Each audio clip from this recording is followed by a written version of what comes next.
Hello, everyone. I'm Charlie Kyle, the principal of Innis College, and welcome to tonight's event tied to the book Downfall by Robert Rotenberg. Before we begin, I will read the land acknowledgement. We wish to acknowledge this land on which the University of Toronto operates.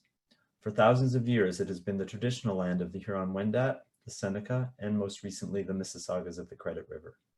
Today, this meeting place is still the home to many Indigenous peoples from across Turtle Island, and we are grateful to have the opportunity to work on this land. So for those of you who are keeping track, this is our third event this week, which may be a record. And I feel like we're going out on a bang, or with a bang, is the expression, if you go out on a bang. It's an event that our guest has put a lot of effort into. And so this is, I'm inclined to say, a book launch like no other. So Robert Rotenberg is the author of Downfall. This is his latest novel, and you'll be hearing more about him and certainly from him quite soon.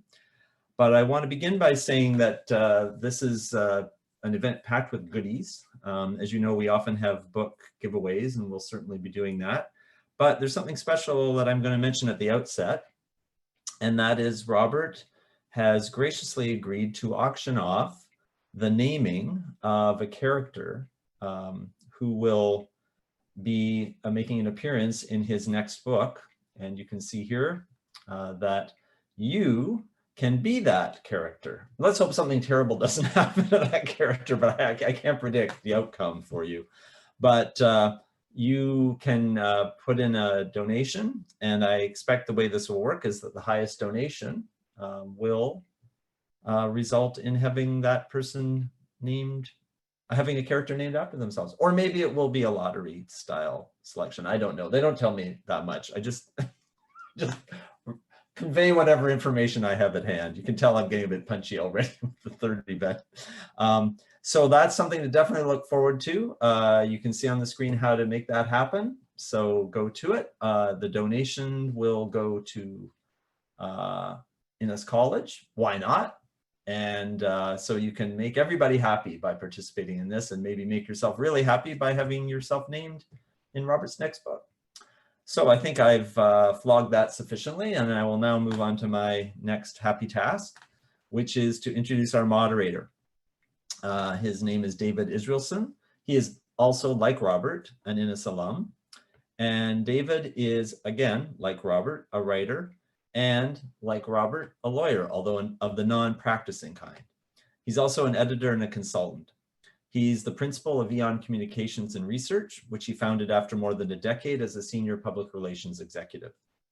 David is a busy freelance writer and an advisor who also conducts communications training programs in Canada and internationally.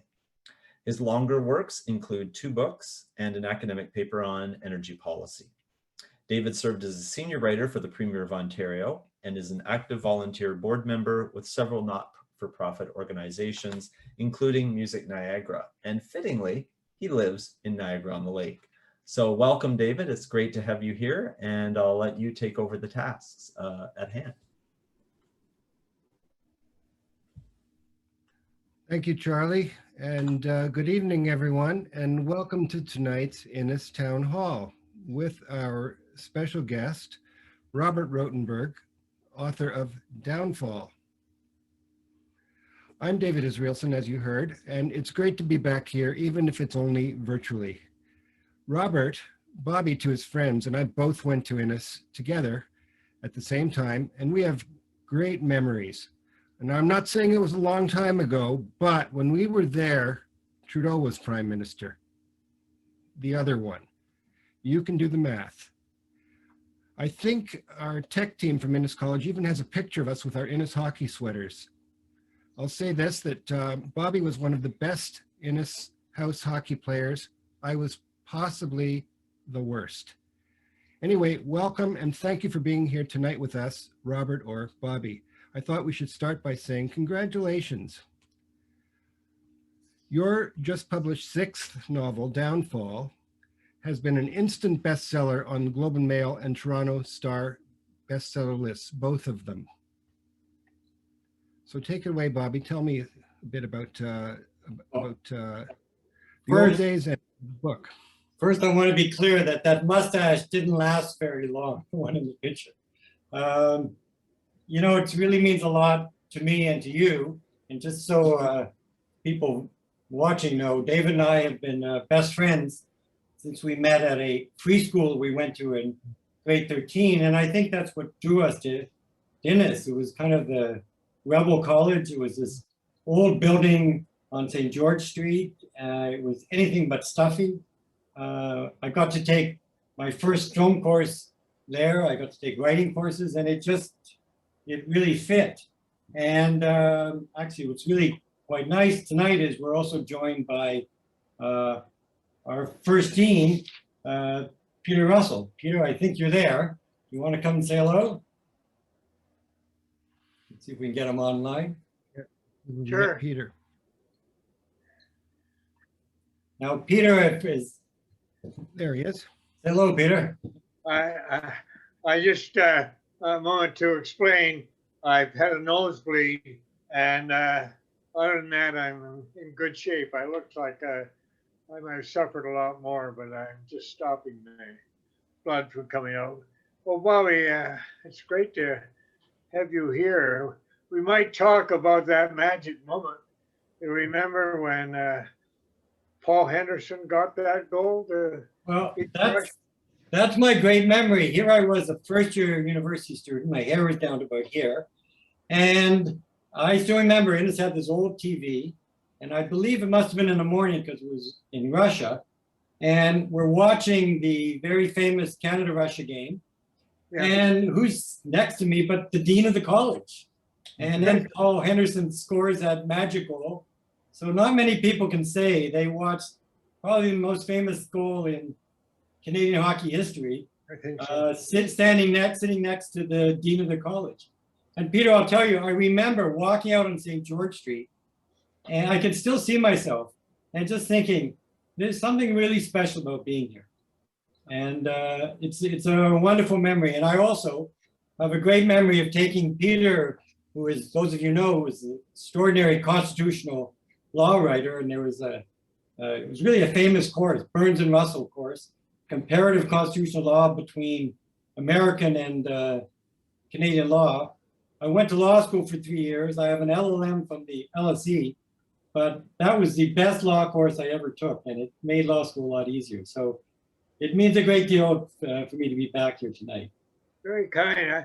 I just loved your comment about why you enrolled in Innis. You thought it was a kind of radical place, and David too.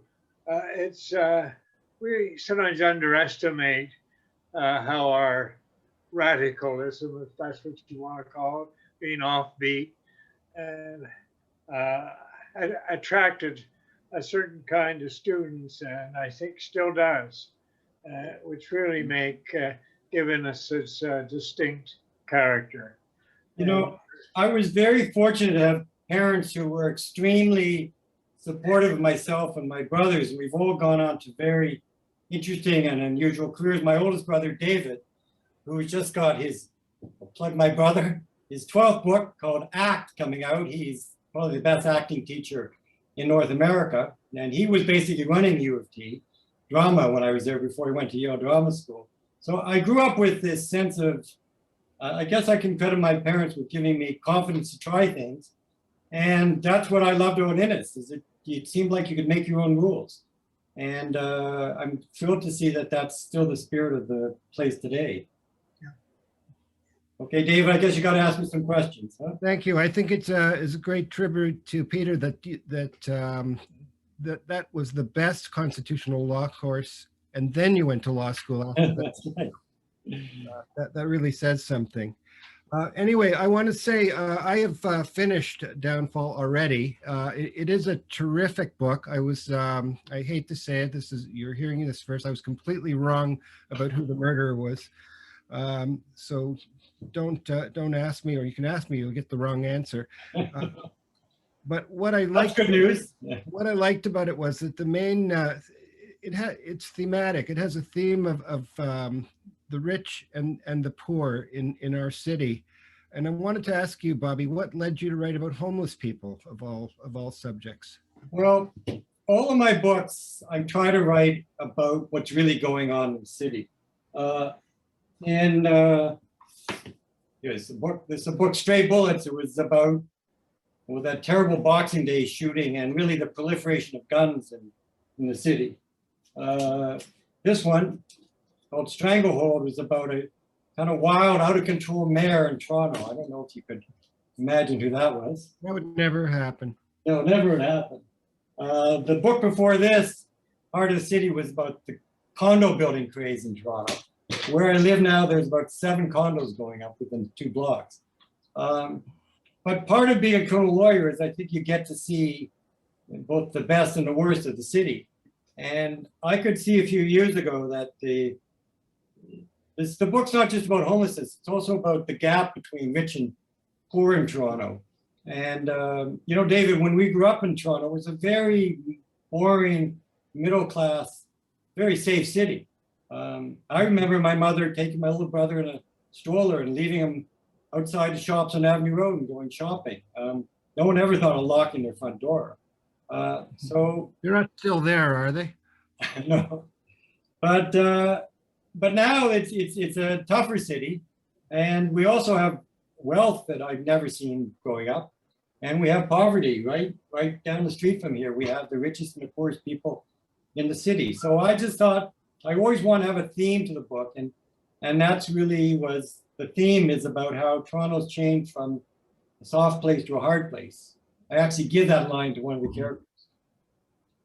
So that's why I wanted to write about it. Now, I know as you were writing this book, we talked a lot about homelessness. We had just the sort of usual back and forth discussions that friends have, but I know that the wheels were clicking and you were doing a lot of your own research. Well, I wanted to ask you about that. What can you tell us about how you learned about the homeless issue and homeless people and how you got to know this issue inside out?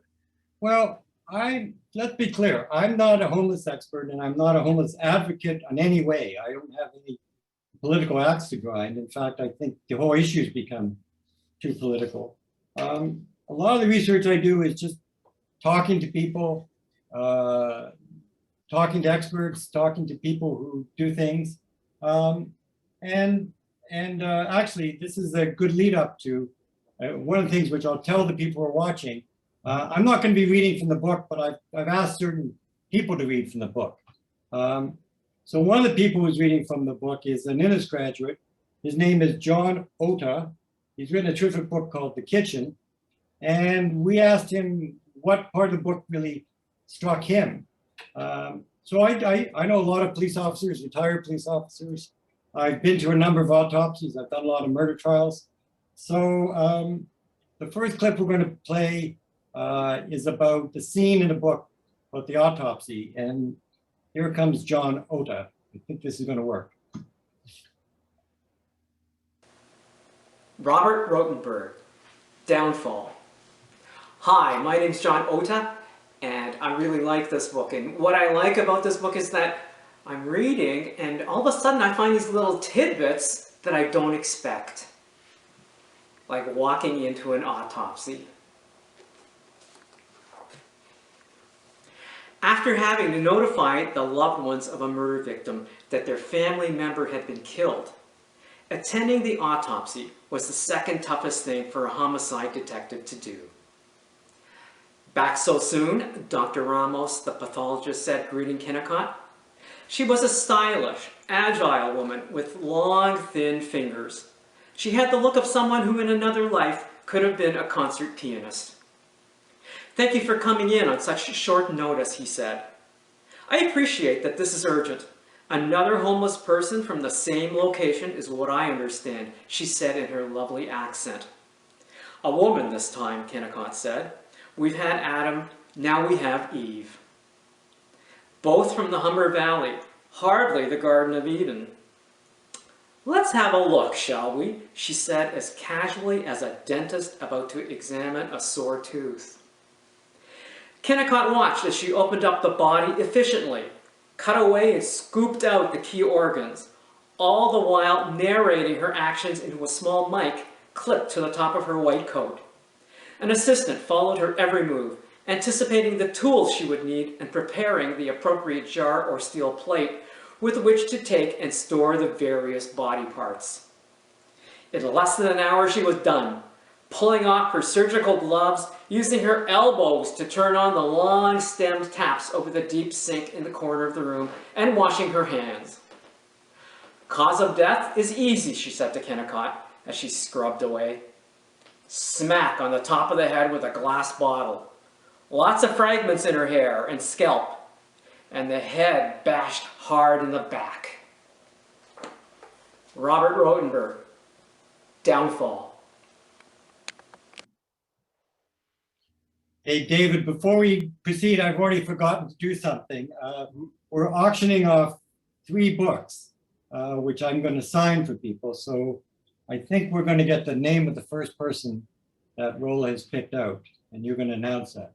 We are indeed. And the name of the first person is, and drum roll please, virtual drum roll, is Robert Patrick. Congratulations, Robert. You are a winner.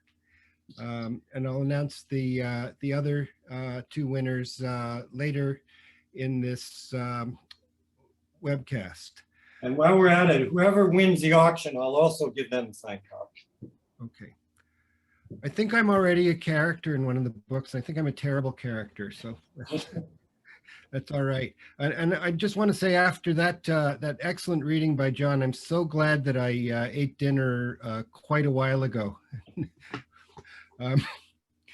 Anyway, now we go back a long way, and we're old friends and best friends, and friendship is an important part of this novel. So I wanted you to talk about the whole theme of friendship and how that plays out in Downfall, because it's more important than in some of your other books, I think. Yeah, and in any way, I think it's really the key subplot. In the book, there's people who've read my books know I have a continuing character named Nancy Parrish, and she's a lawyer in her 30s, and we get some of her backstory that when she was an articling student, she met these 2 women who were best friends who came from much wealthier families than her. And I think all of us have this sense, we start off in our lives, we feel like we're in the same place, and then we look back 10, 20, 30 years, and some of our friends have really exceeded us, and others have just fallen off. And in a way, that's a good analogy for the difficulty of the city, because I see Toronto as becoming more and more kind of a make it or break it city. If you make it, you've got the beautiful car and the fancy restaurants and the beautiful house. But if you don't, you may just end up out on the street. Without giving too much away, it's really about those 3 characters.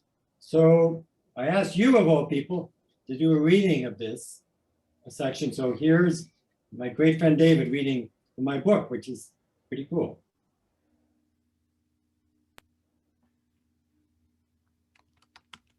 After she graduated from law school, Nancy Parrish got a highly coveted articling job working at one of the city's most prestigious law firms. She was one of 15 students, and only 3 were women, Melissa and Lydia. The 2 had grown up next door to each other in a wealthy neighborhood in downtown Toronto, had gone to the same private schools and summer camps, had hung out at each other's cottages, and even belonged to the same golf club. For Parrish, who came from a small town and didn't really know the city, at first this pair of super self-confident young women was intimidating. But being the only 3 women amongst all the ultra-competitive men, they supported each other through months of hellishly long hours and pedal-to-the-metal stress. Only 6 articling students were hired back by the firm, and the 3 amigas, as they were soon called, all made the cut. Their friendship started one Friday night. They were all working late. Parrish had gone to the women's washroom and seen the 2 women in the corner. They didn't notice her. She thought they were fighting, but quickly realized they were playing a game. They were slapping each other's hands, then the top of their own chests, then their knees while they sang a song in perfect rhythm. I am a pretty little Dutch girl, as pretty as can be, and all the boys around my block go crazy over me. Parrish watched, entranced, as they kept going, faster and faster. They paused, inhaled, like a tennis player about to hit her final serve. Then faster and louder, and slapping each other and themselves harder, they finished. One day when I was walking, I heard my boyfriend talking to a pretty little girl with strawberry curls, and this is what he said to her. I love, love you, to kiss, kiss you. Yes, kiss, kiss you in the dark, dark, boom, boom. They'd fallen into each other's arms, laughing. Parrish felt as if she'd walked in on a private party and wished she could slip away unnoticed. But she was frozen. If she moved, they'd notice her, and a second later, Melissa did. Nancy, she howled, still laughing. Now you know our little secret. We've played this game since kindergarten. Best way ever to relieve the tension, Lydia said. Come on, Melissa said. We're going to teach you. We have to stick together, Lydia said, and have some girl time. That's how Nancy's friendship with the two of them started. They had a secret code names that they'd had for each other since childhood, and that they used when they were alone. Melissa was Mel, as in melody. Lydia was Lid, as in put a lid on it. They named her Nance, as in take a chance. The game became their mutual touchstone. But with all that had happened, Parrish couldn't remember the last time she'd played it with either Lydia or Melissa. Thanks. Now you see why I have other people read. It's so much better. And who knew that kind of stuff went on in those big downtown law firms? You know, it's interesting. Just today I was reading an article about women in law. And when we went to law school had just got to about 50-50 women, but still the big firms are much, very, very smaller. And even the number of women practicing it is much smaller. And, you know, Malcolm Gladwell had a whole podcast about minorities and small groups and how it's really not integration if you only have one or even two people, and how you really need to have a kind of a mass of people, whether it's from a different culture group, different sex, sexual orientation. So it was really fun to write about those three characters. Mm-hmm. Well, I want to ask you about something else that you write about, because all of your books are, what distinguishes them, I think, is they're all about Toronto, and they're about a particular city. It's not one of these nondescript sidewalks of wherever type series.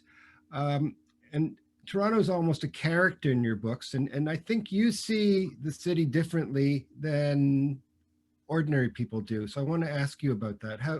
What do you see when you walk around in Toronto, when you're up all night and do whatever you do?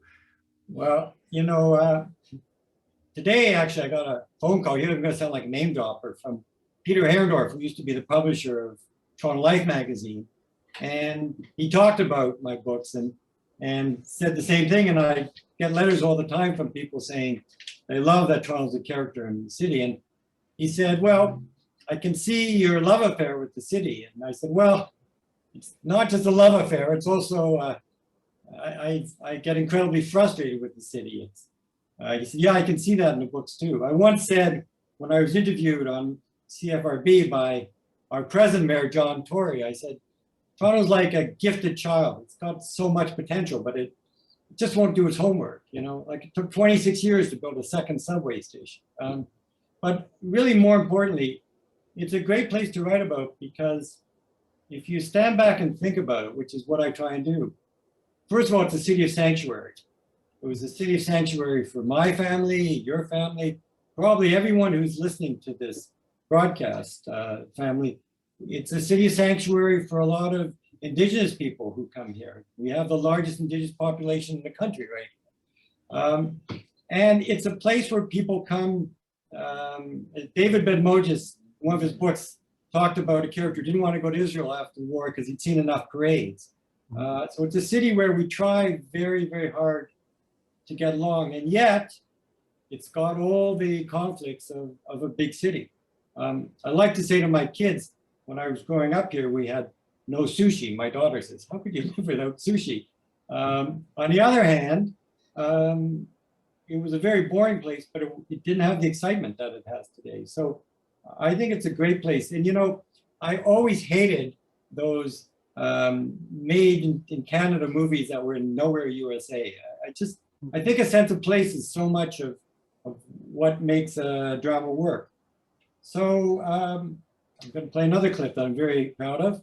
I'm going to read a little bit. In this clip, Allison, who's a young, determined TV journalist, is doing a story about the homeless crisis in Toronto.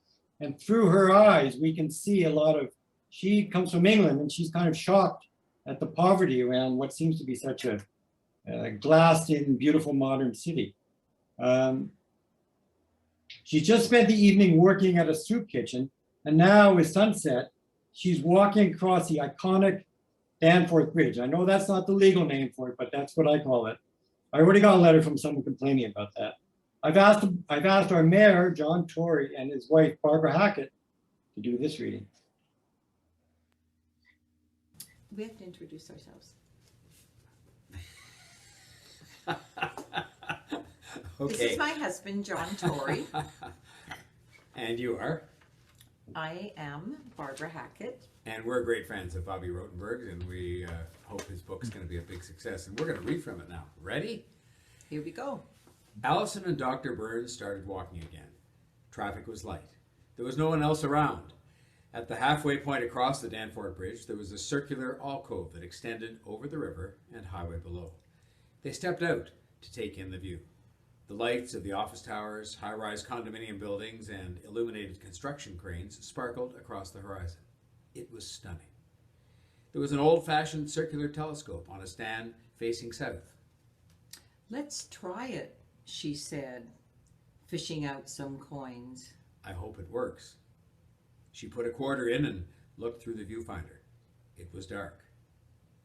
It doesn't, she said.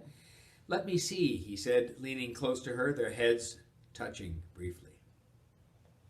You're right, he said. She stared at the office towers, each one topped by illuminated logo of a bank or a big corporation, the condos and the building cranes. She thought of how the people who lived and worked in those towers were a million miles away from the homeless people they just fed in the church basement. Before she came to Canada, Allison had barely heard of Toronto. She had no idea it was this large or this affluent. She'd since learned that it was the fourth largest city in North America and by far the fastest growing one. Despite all the glitter, now she was seeing its dark underbelly of extreme poverty and hunger. The view was partly obstructed by a steel barrier that rose high above the stone railing. As she straightened up, Burns put his hand on one of the metal bars. Colored lights rolled back and forth across it in what looked to be like a random pattern. Do you know what this is? He asked her, trying to shake the bar and showing her it was firmly fixed in place. Some strange type of modern sculpture, perhaps? He gave out a bitter laugh and jumped up on the ledge. It's a suicide barrier, he said, spreading his arms out wide. This used to be a favorite place for people to jump. All these lights are supposed to turn it into an art piece. They were added later to pretty it up. London is full of bridges, and I can't imagine them covering up one like this. Did it work? Yes and no. 9 or 10 people a year used to jump from here. Now there are lots of other bridges in the city they can use. The night air was cold, the wind coming up from the valley below. Allison started to shake. Burns jumped down and put his arm around her. I didn't expect to see so many women there tonight, Allison said. 36% of the homeless are women. Do you have any idea how many homeless people there are out in the cold in this city every night? She shook her head. Even though he had his arm around her, she was still shivering. Take a guess. She held her hands up. A few thousand? Estimates go from 7,500 to 10,000. The average lifespan for people in this city is 82 years. Want to guess what it is for homeless people? Not really. Half. Think of 10,000 people dying on average at age 41. He turned and looked at the shimmering view before them. All those cranes throwing up condos for the rich, and so many people without any home at all. This hurts you, doesn't it? She What? said. What? Seeing people suffer and dying so young. Allison wasn't. The night air was cold, the wind coming up from the valley below. Allison started to shake. Burns jumped down and put his arm around her. I didn't expect to see so many women there tonight, Allison said. 36% of the homeless are women. Do you have any idea how many homeless people there are out in the cold in this city every night? She shook her head. Even though he had his arm around her, she was still shivering. Take a guess. She held her hands up. A few thousand? Estimates go from 7,500 to 10,000. The average lifespan for people in this city is 82 years. Want to guess what it is for homeless people? Not really. Half. Think of 10,000 people dying on average at age 41. He turned and looked at the shimmering view before them. All those cranes throwing up condos for the rich, and so many people without any home at all. This hurts you, doesn't it? She What? said. What? Seeing people suffer and dying so young. Allison wasn't quite sure how what happened between them next had happened.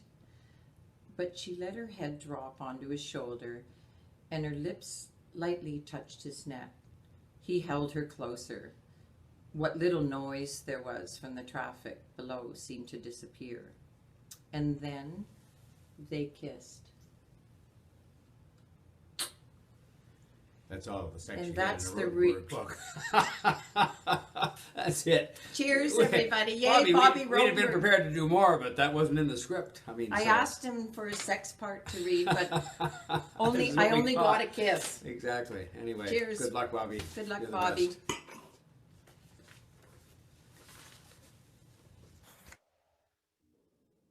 Well, now it's a party. We had our first Wow. technical glitch with that little repeat.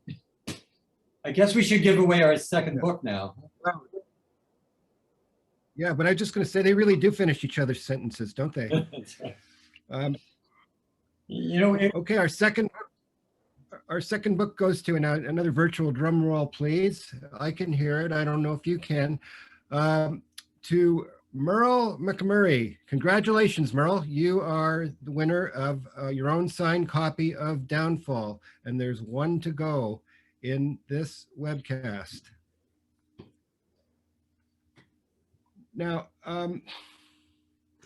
one of the things I found most compelling in this particular, actually I like it in all your books, is how you get into the heads of the lawyers when they're preparing cases, when they're in court, when they interact in court, when they negotiate, when they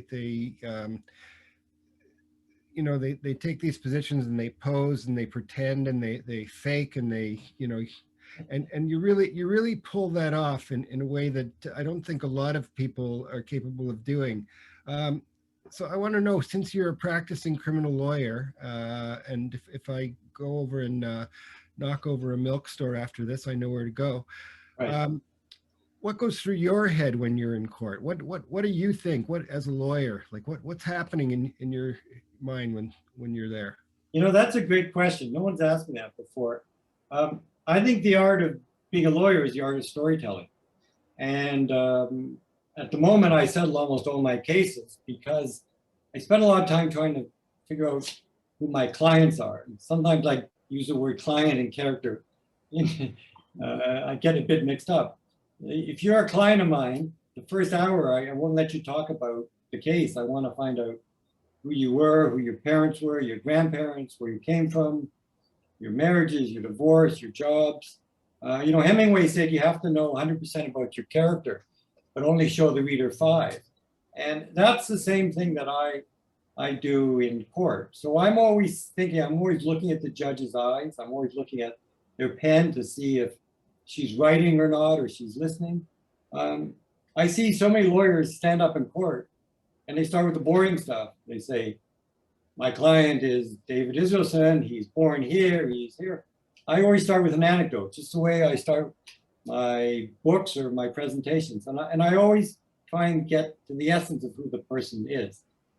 I just took a screenwriting course in England for 2 weeks, which was great, with people from all over the world. And the thing that the teacher kept emphasizing is, you always got to think of what's the theme of the TV show, what's the theme of the movie. And so I always think, what's the theme of my, I was going to say character, of my client's life? How did they end up at that point where they made a drastic decision or a bad decision?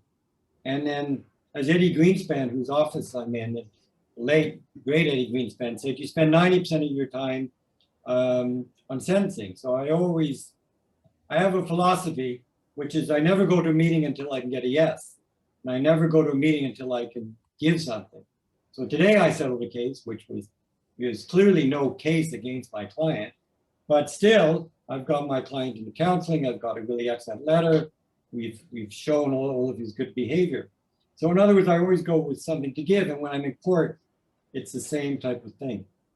The other thing I tend to do, a lawyer once, a Crown attorney once said to me, he said, you know, Robert, you're such a nice guy. It took me a while to realize you're a dog with a bone. I said, yeah, I'm just a nice dog with a bone. I'm Canadian, you know, but I think you have to really show your dedication to your client. And, you know, when I write the books, I learned that once I start, I have to kind of figure out the ending. And then the hardest thing is to try to figure out how to get there. And, you know, you said to me yesterday, you're going to write down who you thought the killer was when you were 3/4 of the way through. So I'm very happy that I fooled you, but that's the way I practice law. Once I figured out the case and the person, where do I want it to end? And I tell the judge, and I'll tell the Crown attorney of two officers right at the beginning. I'll say, this is where it's going to end up. And then I work towards that. So lawyers talk about peeling back the onion, how you just get deeper and deeper into a case. And I guess that's why I found it fun to write these novels. You know, David, I didn't read a lot of murder mysteries. And when I started writing the first book, which is called Old City Hall, it had this big, large cast of characters. And I remember one night we were going to movies and we couldn't get into film, so we ended up going to a film called Crash, which was actually by a Canadian director. And it's a story told in multiple stories. Now, that's 14, 15 years ago. Everyone is used to that now. Every Netflix show you see is like that.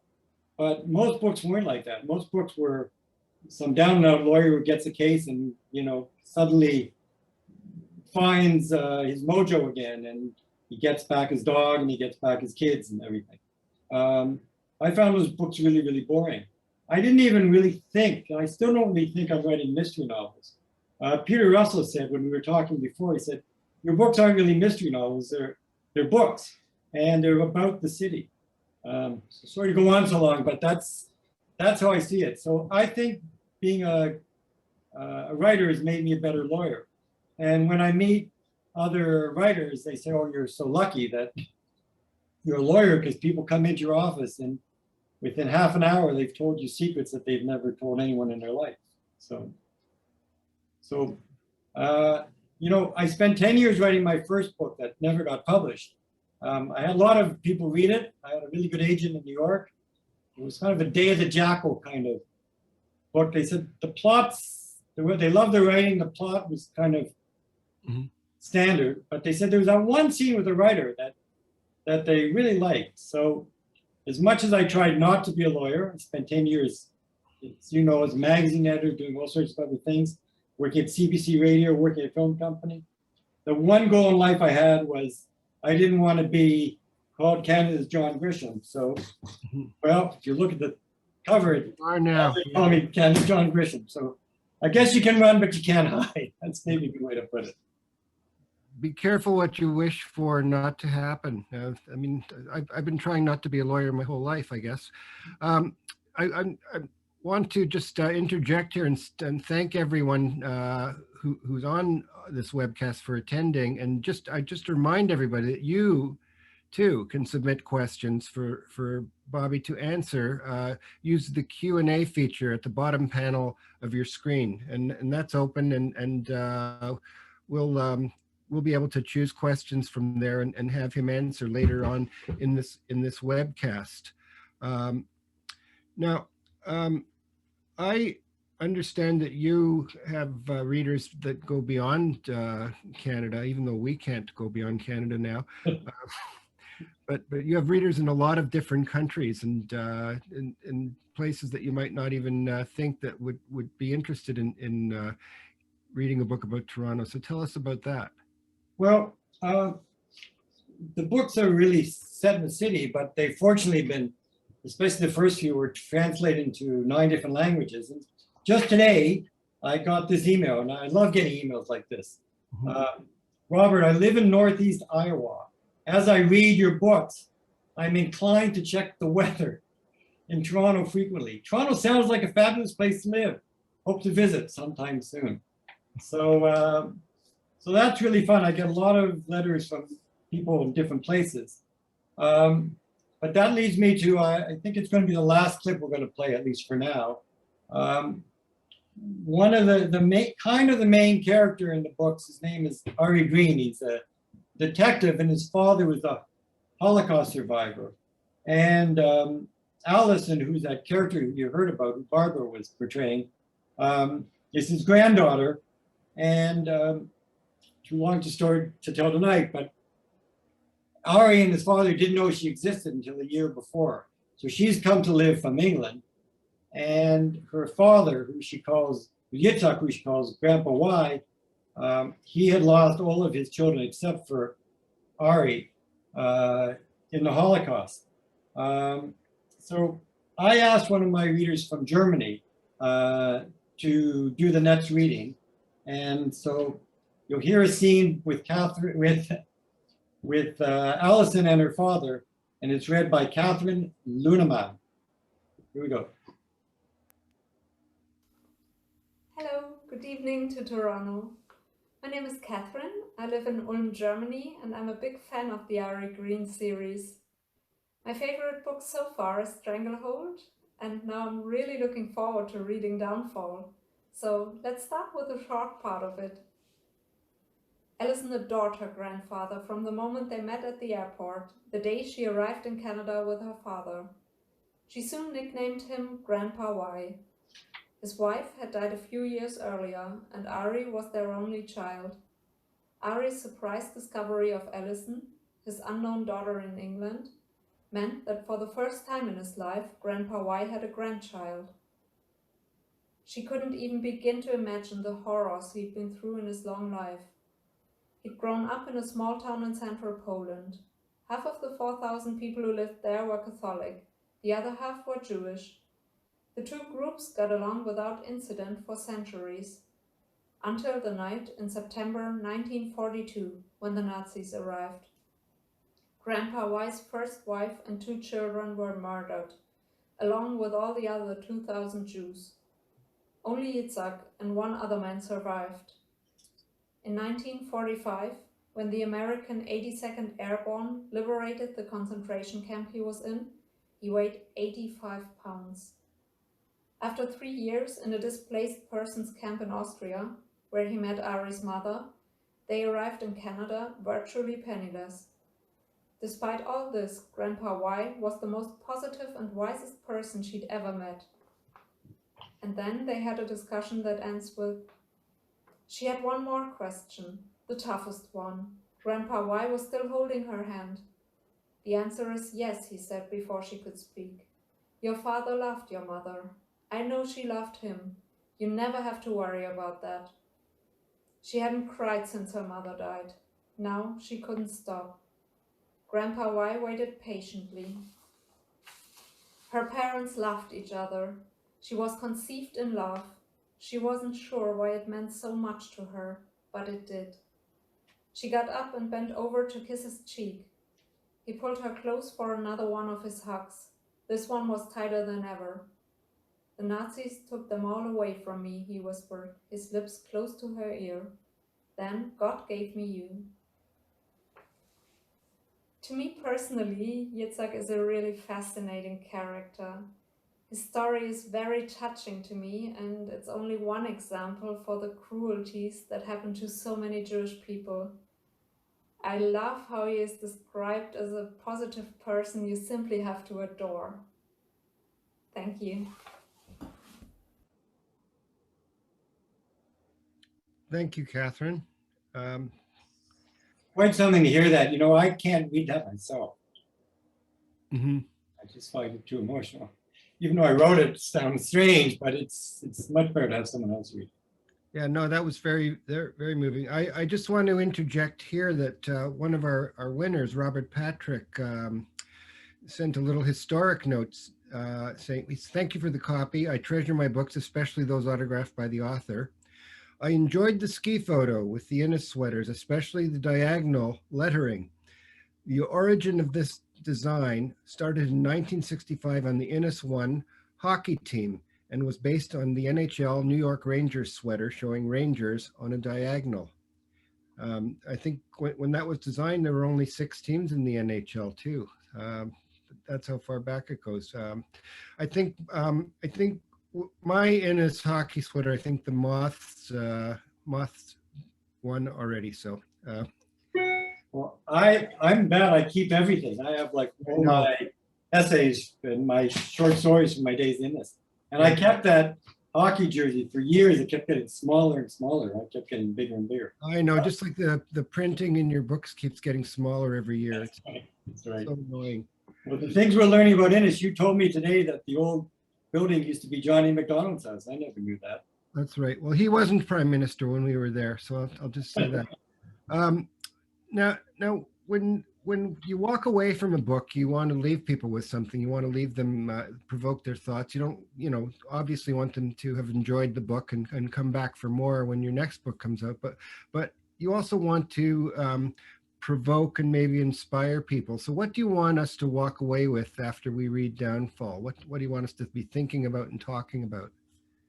Well, that's a lovely question. And the first thing is, I like to say I write airplane reading for smart people. So, I mean, I want people to enjoy the books.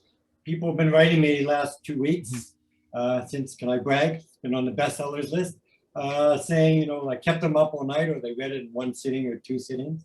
But then people have been writing me already some very moving things about how you really made me think more about the situation. Today I got a video, and anyone who wants, I'm asking people, it's a new thing, to do a 2 or 3 minute video like this and send it in. And one of my students who I teach writing, he just did this very moving video. He said he and his wife for the last 10 years have been going to a church every Saturday night and giving out food for the homeless. And there's a scene in the book where I talk about how the homeless people are treated with dignity in a properly set table and proper table setting, and things are cleared for them and stuff. And he did this beautiful video, and he said, I've always felt there was something wrong with the way we were doing it. And he said, you really made me realize what's happening. I think, listen, it's very easy to walk down the street and walk past people who are begging on the street. Mm-hmm. It's also very easy to say, well, the solution is to just give socks or tents. None of those things are solutions. But I think if the one thing I want is to provoke conversation, because I think the biggest mistake we make is just pretending it doesn't exist. And COVID has certainly brought to light. I mean, it's everywhere now, everywhere across the country. It always was there, but now people have to see it. And I'm not in the business of suggesting solutions. There are some suggestions in the book, but the biggest suggestion is, the thing I want them to walk away with is it's worth talking about, it's worth being concerned about. I see we've got a bunch of questions. Maybe, what do you think? We should go to some questions. We do, we're getting questions. Before we move to questions, a couple of housekeeping items. I want to remind viewers that you can get a character named after yourself in Bobby's next book, and all you need to do is make a donation, and the contact information will we can put up a screen and show you that again.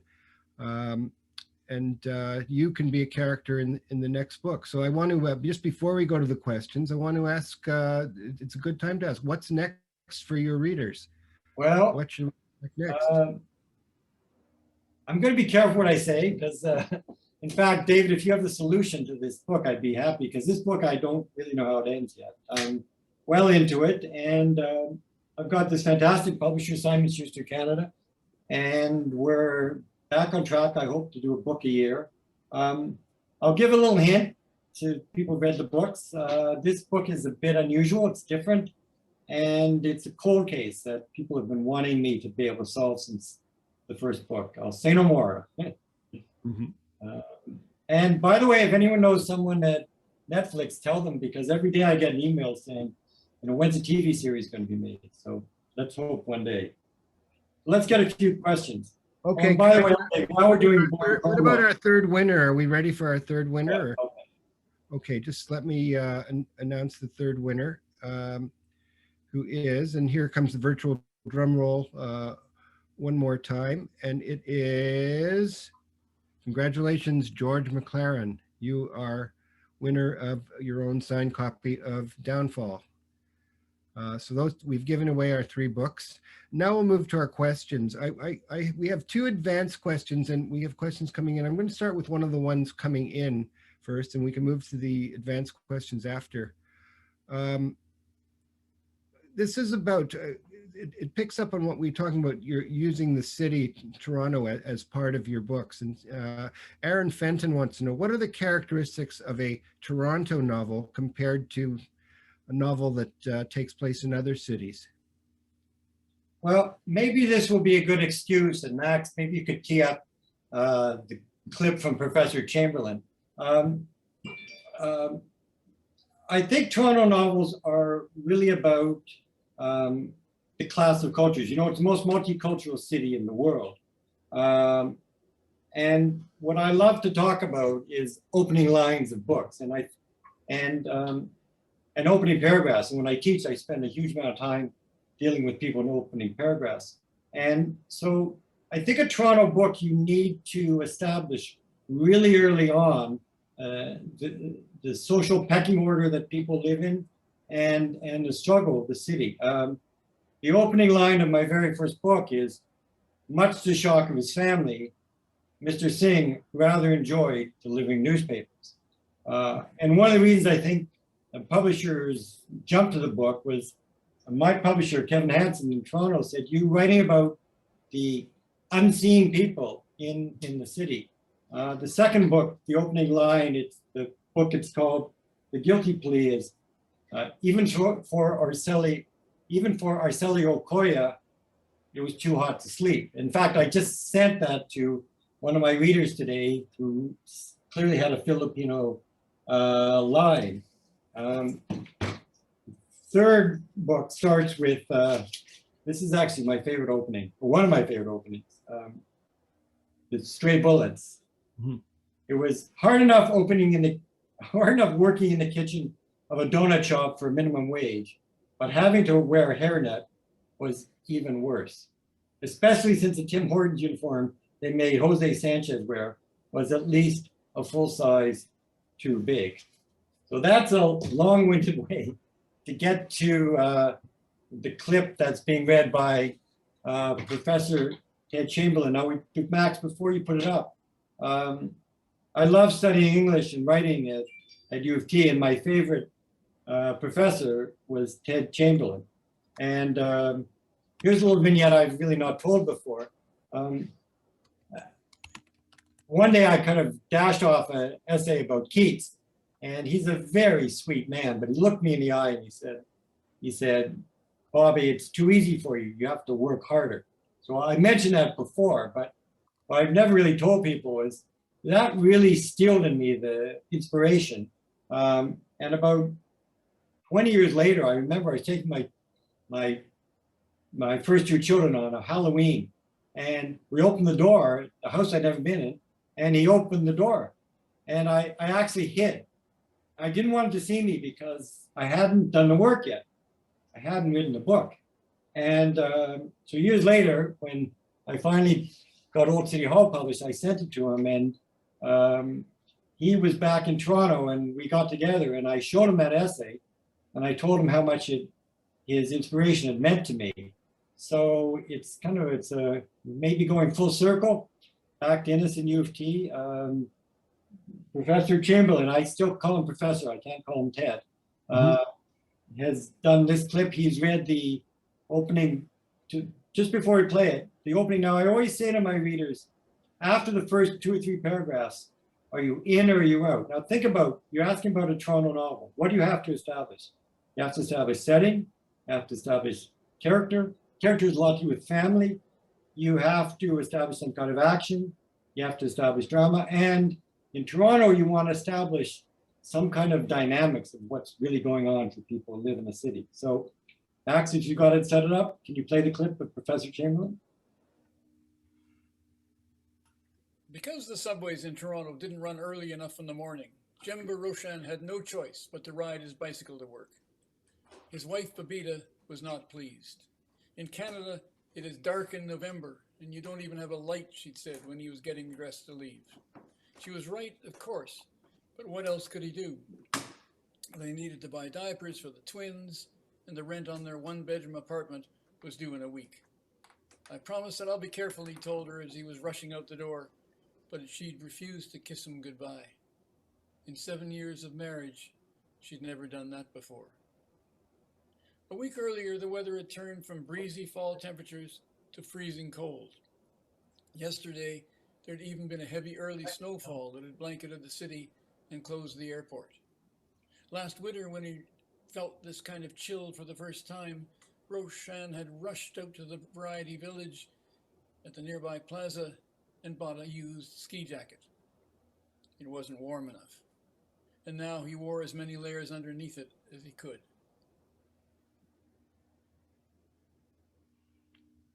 So there you go. You can ask people, they're either in or they're out, because beginning of the book, if you don't capture the reader. So I think what's very Toronto about it is just that sense of, the terrible transportation system for people who live in the suburbs, the struggle for people to get by, people new to the country from somewhere else, and the determination people have to make it. So I think that's a very, very Toronto thing. And I talked about love-hate relationship with the city. That's something I love about the city. And that was my family's story. That was your family's story. And probably a story of everyone who's watching in some way. It's good. And I have to say, I could listen to Professor Chamberlain read the phone book and I'd be in. So much better than me. Yes, exactly.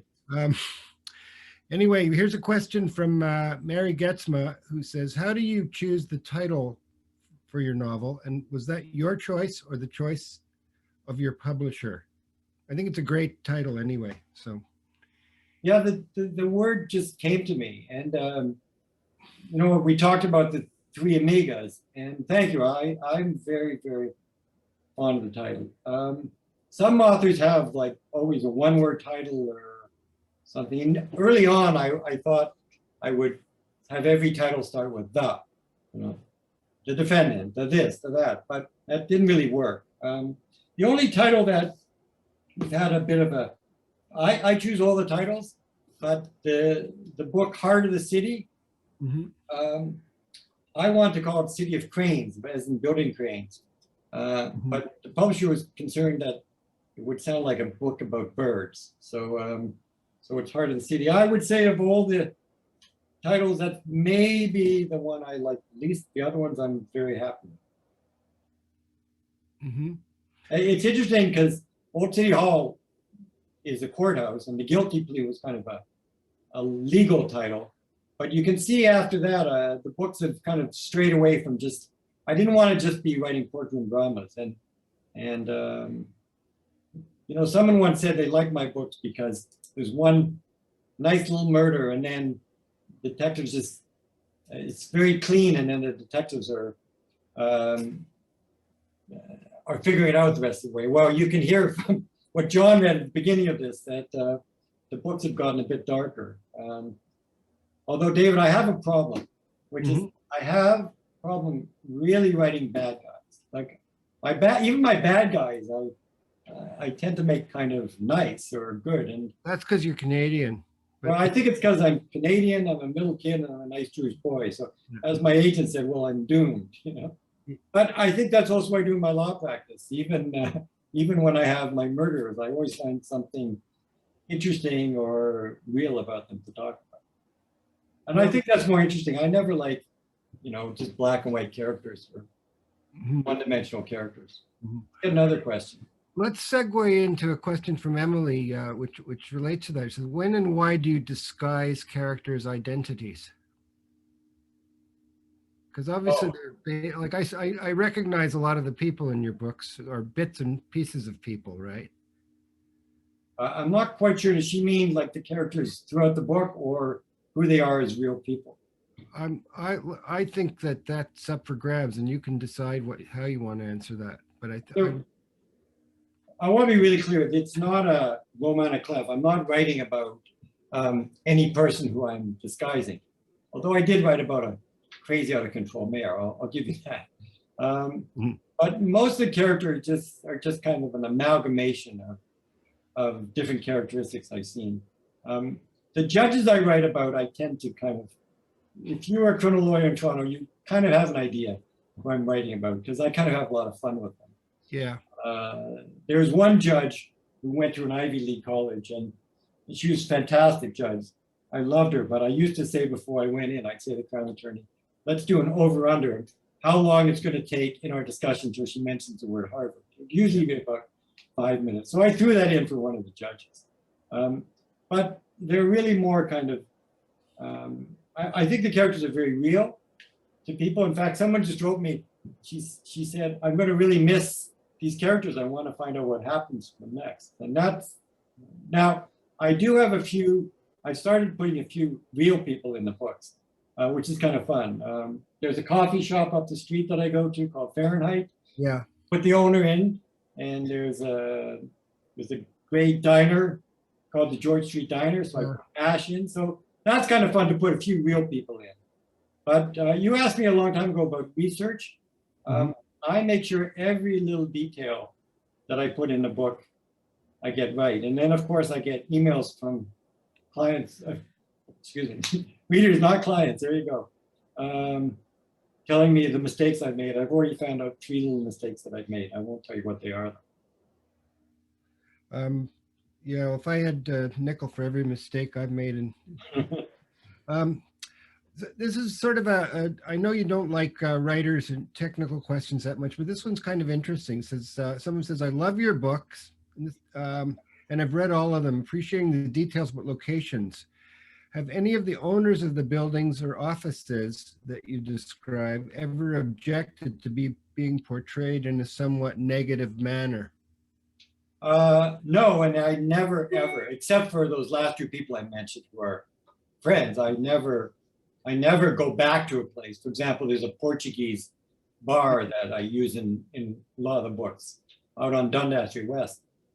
And I go there at 5 in the morning and I get a coffee and I leave, and they have no idea who I am. And I would never go to them and say, hey, I wrote this book. I just kind of let stuff out there, but no, it's never been a problem so far.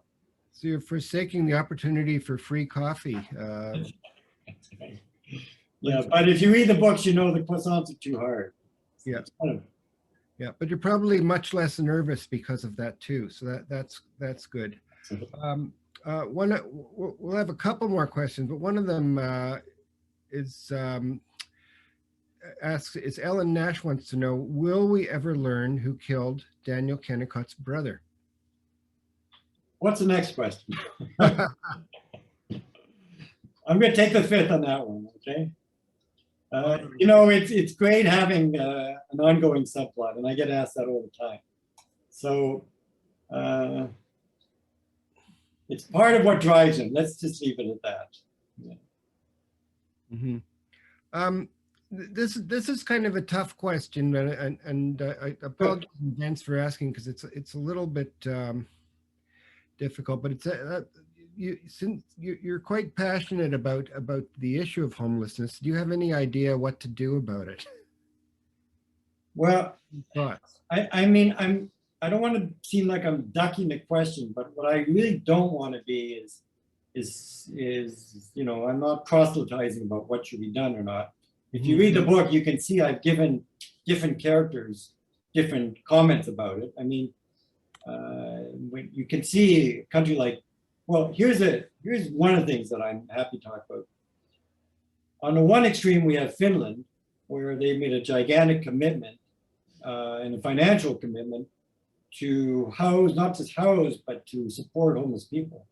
And the economists there say ultimately it's actually a savings, not only a human saving and a human life saving, but also if you think about, here's a shocking statistic I found out, costs $1,000 every time someone goes to the emergency ward. $1,000 every time a homeless person wanders in.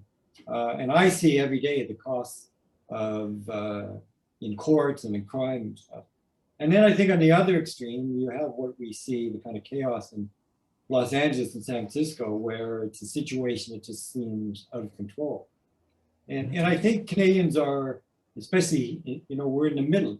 We don't want to live in these gated communities, the super rich live in the States. We want to live in a civil society.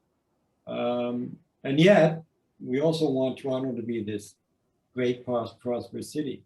The one thing that I'm very proud of in this book is that the one thing I never see written about is people get left behind by when someone becomes homeless. And as you can see, David, a number of the characters are people who, a daughter, a wife has become homeless, and their feeling of abandonment, their feeling of anger, their feeling of bitterness, their feeling that the system takes care of everyone else but them.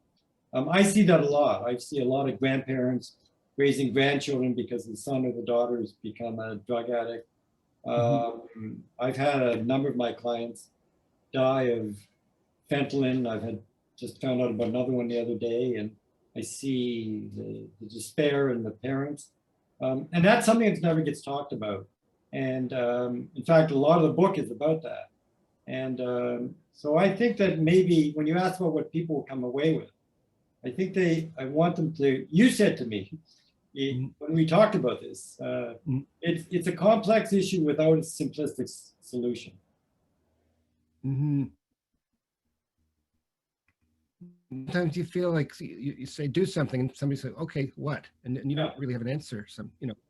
What I like about what you did here, I was going to say you're sympathetic to homeless people. You're not really. You're understanding of them. You get inside their heads, which I thought was good. Like they're real people. They're not necessarily sympathetic people. Some of them are, you wouldn't want to spend a lot of time with some of those people. Some of them you would. You become really engaged with them. But your understanding of them, I thought that was really well done. Now here's a related question, a little curveball for you from somebody, Beth Franklin.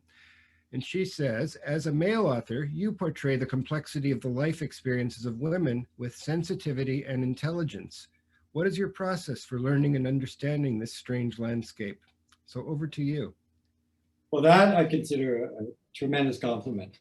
And I've always basically balanced my books between male and female characters. And Nancy is one of the characters I love writing about. And in fact, a good friend of ours, Bonnie Fuller, who's a top editor in the United States, she's in love with Nancy. And I think it's just a question of listening and observing. It's just like, about anyone I write about.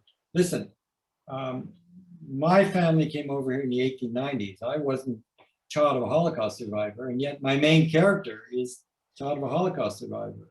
And a lot of people who are Holocaust survivors who read the book said to me, well, I couldn't have written that, but, and that comes from the fact that I grew up with many of my friends who, my law partner, their parents are Holocaust survivors, and I've seen the things that they go through. They're people without grandparents or people without uncles and aunts or cousins, and they have kind of an extra gear to take care of things.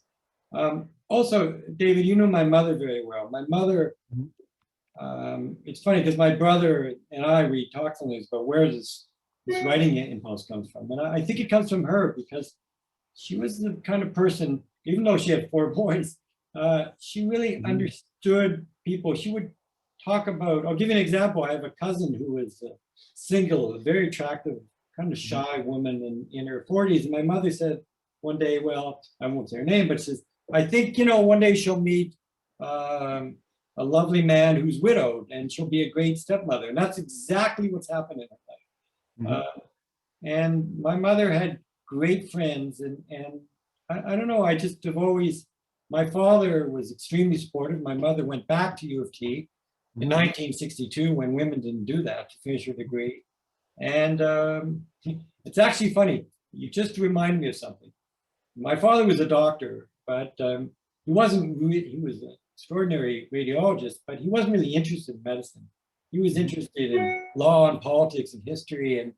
And I remember once my mother said, you know, when we go to parties, he always ends up talking to women because they're much more interesting to them. You know, they read books and they're just more interesting than the men who just want to talk business. So I guess it was in my blood. And anyhow, sorry, I've forgotten her name, but thank you very much. That's a real compliment. Okay, well, yeah, that was a good question, good answer. And it's nice to hear reminiscences about your folks. Yeah. And any case, I want to thank everybody for coming to the webcast, and I want to turn it back to Principal Keel, who's going to close off. And I think this was really interesting and provocative. And I like to say one last time, I hope everyone reads and enjoys Downfall. I think it's the best one yet. Can I do one boring little PR thing? Please feel free to check my website, robertrotenberg.com. I get emails every day, and I might not respond within a day, but I respond within 2 or 3 days. And please feel free to write me and buy books and talk to your friends at Netflix. Thanks a lot, David. This has been special. So thanks to both of you. This has been a great event. I'll say what I said at the outset. I really appreciated the inventive and innovative approach to doing a book launch. Certainly wasn't, I mean, I could pretend I didn't know the people who were going to appear in videos, but I can put myself in the position of someone who came to this uninformed and say, who would have thought that John Tory and his wife were going to be extolling the virtues of this book by virtue of reading. And I certainly didn't expect them to smooch and then raise a glass of wine. So that was a surprise to me. I very much appreciate also the warmth that the two of you exhibited towards your days at Innis. And it was nice to have a cameo from Peter Russell and also alumnus John Oda. So those were nice little Innis shout outs. And I want to remind people that we do have that auction. So I think the slide will come up one more time so that you can be reminded of the fact that, yes, you indeed could have yourself named in Robert Rotenberg's next book. The highest donation will secure that honor. And from the sounds of it, you'd be involved in an empathetic and rivetingly written novel. Who wouldn't want to have their name placed within such a context? So there you go. That's how you can do it. And I'll just mention one more thing, well, two more things about the book, and then I'll preview some of our future events for people. First of all, we had someone mention in the Q&A that she knew, I think the two of you, when she was an alum back in the day. She was Debbie Greenspun then, and now she's Debbie Linich. And we've decided, Debbie, I'm going to do my game show host, Debbie, because you were the attendee from, we assume, we're just going to make this assumption, the farthest location tonight. You will also get a book. Yeah, is she still in Cal? You know, it's very funny. Sorry to interrupt, but I was thinking about Debbie today because of all this. Is she still in California? Last time I saw her, she was going to California. Yes. Totally, yes, indeed she is. And because she is, well, and because she's Debbie and because she put something in the Q&A, there's 3 different reasons. She is also going to get a book signed by Robert. So I would love to hear from her. Thank you. That's really. There you go. And then also we will be making a 5-book donation to the Meeting Place Homeless Shelter to recognize Robert's devotion and explication and advocacy for this cause within his writing. And I just want to clarify that those books will go to the shelter when they are accepting physical donations again, because that can't happen until the pandemic's over, but we will keep them for the purposes of amplifying their library. So that's something that we're happy to do, and I'm also happy to just promote the fact that the Meeting Place Homeless Shelter exists.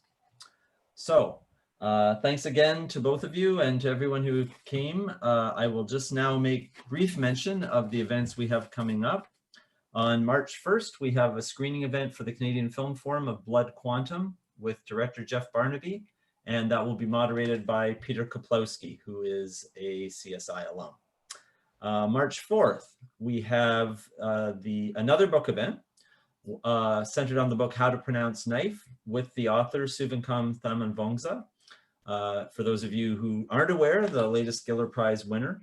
And that book event will be moderated by alumnus and writer Jack Wang. On March 18th, yes, there's more. You might think, how can they have any more events? But we just keep rolling them out. We will have a talk by Sephora Berman, well-known environmental advocate, and it will be under the title Pipelines, Politics, and Power, very timely, the future of fossil fuels in a world on fire.